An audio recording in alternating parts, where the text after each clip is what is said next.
আমার গরুর গাড়িতে বউ সাজিয়ে তুত্তুর তুত্তুর তুত্তুর তুষানায় বাজিয়ে আরে যাব তোমায় শ্বশুর বাড়ি নিয়ে, আরে যাব তোমায় শ্বশুর বাড়ি নিয়ে।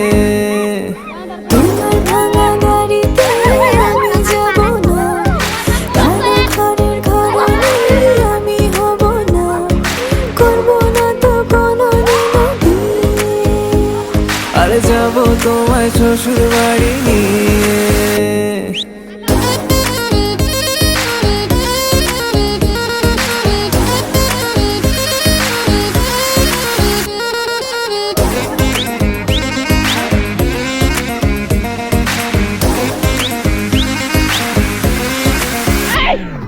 কেন বোঝো না তুমি আমার ইশারা?